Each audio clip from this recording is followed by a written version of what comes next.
Hey now, Metal Mike coming at ya. Now, so we shot the first video, me cruising, explaining what I was doing, that it was a Monday morning and I was out and about and I was looking for junk.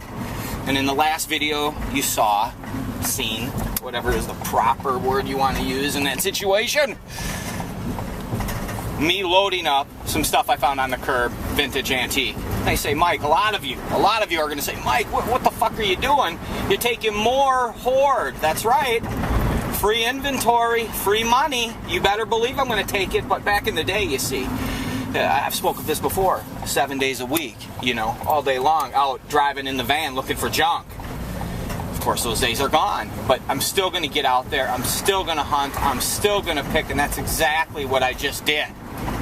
And so, if you have a shop, if you have a place of business that you do it, this is how you can get supplement inventory for your business, and at no cost to you other than time, obviously, which is worth it in the long run. Free. What do we got there? But nothing we can use, but still, some big home speakers. I mean, I just don't have the fucking space. Big home speakers and like a wicker rocking chair and a wicker like table that were just in front of the house. Giant cardboard sign, free. That's what I'm effing talking about. Now, if you have a shop, now let's go back. Let's harken back a few years at Gilbert Marty's shop. Do a Google search on him. Metal Mike, Buzzard, Junk and Antiques, Gilbert Marty, Sanford and Son shop over in St. Paul. I was able, he let me in the early 2000s, I had the basements, and I was able to sell that type of shit that you just seen there. You didn't get to see it, but you heard me talking about it and explaining it, and it was really there. And mind you, none of this shit is scripted. I didn't effing know that there was a pitiful headboard and baseboard, albeit vintage, nearly antique, both pieces. Now, the dresser's exciting, and let me tell you why. I went to pull on the drawers. I can smell the dust. I can tell that it's been sitting in a dry place. It wasn't all rotted out from water.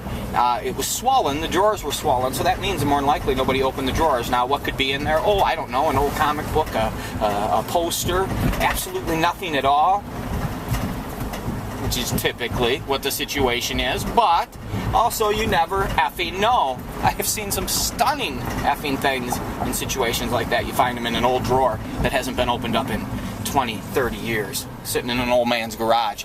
That's what that looked like.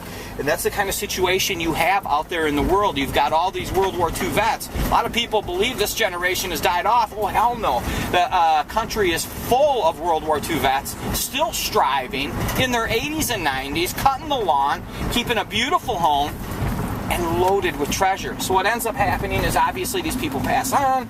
The family either tosses it out, it gets to an estate sale, or someone inherits the house, a young family member. They move in and they just start putting shit out on the curb because they moved in. They're not going to paint it. They're just going to move grandpa's shit out and move right in.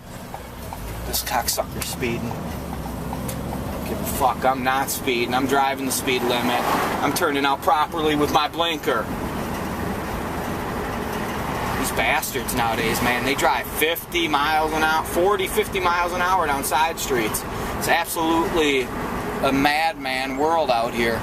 So right now I'm just headed home. I'm going to dump this shit, and I'm going to get back out to the alleys. Dump it, literally, and just put it in the driveway, up close to the garage. Now remember, what do we get? We got a really cool vintage ladder that I could flip at the flea market for $5-10. But I'll keep it because it's actually usable in the backyard. My two other vintage ladders.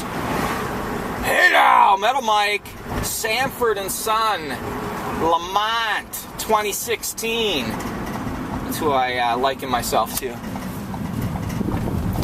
Can't you hear the music? I wish I could fucking imitate it right now, but I can't remember the beat. Alright, Metal Mike gonna go hurt himself unloading a bunch of shit he didn't need. But I do need it because I love it, and it keeps the passion going, and that's what's so awesome about it. I love what I fucking do. I love hunting junk down. That's what it is at times, junk, peppered with vintage treats.